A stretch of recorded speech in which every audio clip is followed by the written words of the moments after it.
welcome back to the Sunday morning fishing show. We're going for some kitty cats today, and holy man, do they ever get huge.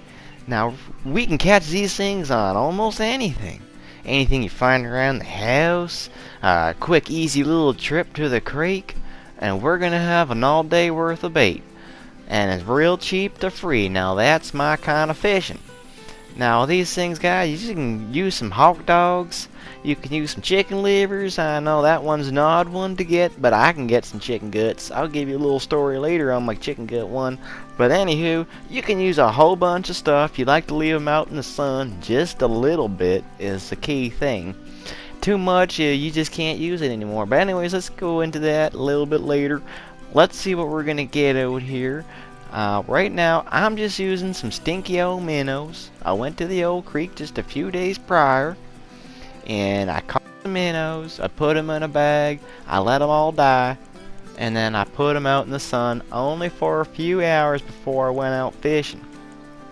Now, if you can't do that, then you put them out in the sun the day before for a few hours, and then you put them in the old freezer. Now, hopefully the old wife is okay with that, because mine gave me a little yelling when she opened up the freezer and saw a whole whack load of dead fishies in there. But I got away with it. I was only for one day. We got them out, went fishing, and had a good old time. And we were catching these channel catfish left, right, and center. These fish got a wicked good smell on them. They're pretty much blind, but they can smell something from a mile away.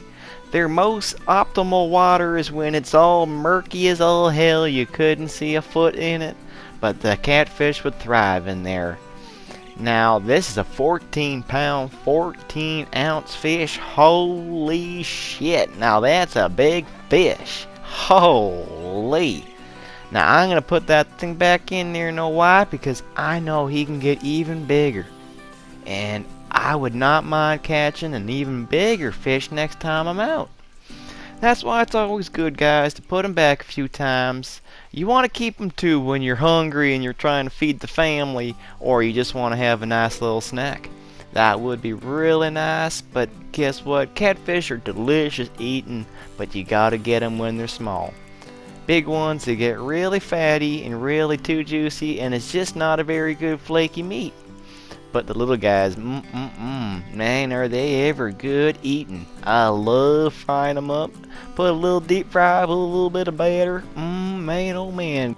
I hope you guys are having fun here catching these monster catfish with me.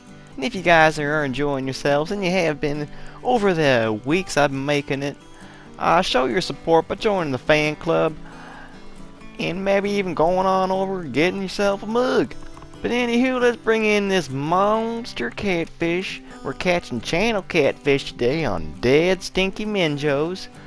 Or you can get them on nasty stinky hawk dog. Everything's got to be a little bit stinky. That's one tip I got to give you. The stinkier the better, but okay, let's go on to my little story here, like I was trying to say. Now, I brought some chicken guts out fishing with me and my buddies one time. Now, it was a pretty good bag of chicken guts that I acquired from our work. Now, I left them in the sun for a lot longer than a couple of hours, and I did not freeze them either. Now, by the time I went out fishing, holy hell, I could, as soon as you try to open up that damn bag, you're ready to puke. Not one of my buddies was willing to touch it. I couldn't even get it in the damn water just to friggin' chum it, because I couldn't get it on a hook. I tried, I was yakking and puke. I had gloves on and everything, but holy hell.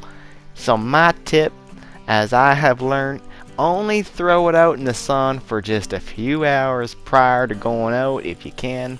And if you can't, then you do it the day before, only for a few hours, and then toss it in the freezer, guys, because that way when you go out and it thaws out, it's still a little bit rotten, and it has a good stench to it, but not enough where you can't use it anymore.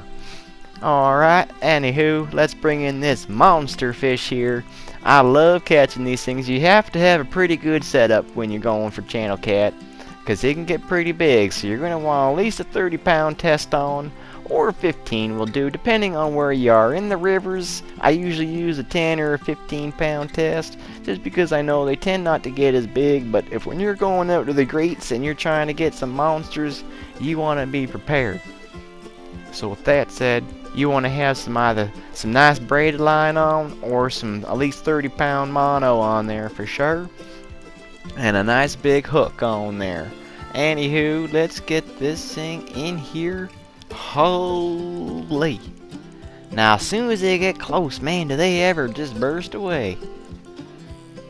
Your arms get real tired when you're going for these things. Just lifting them out of the water is really tough.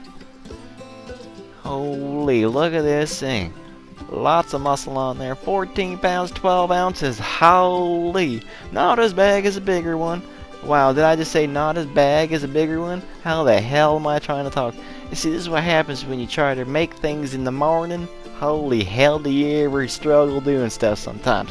Anywho, I don't even remember what the hell I was talking about anymore. Let's just, I think it's time to end it. I'm tired. My arms are tired. We caught a lot of fish here, guys, today. I really hope you enjoyed the episode. If you want to show any support to Gvids or the show, there's lots of ways to do so. Just follow the descriptions there and you'll kind of see them. But anywho, I hope you enjoyed the show. Come on, horsey. Wait, I don't want to lead you. We're gonna hop on there and ride off into the dust. Anywho, guys, I hope you enjoyed it. I'll catch you on the next one. Peace.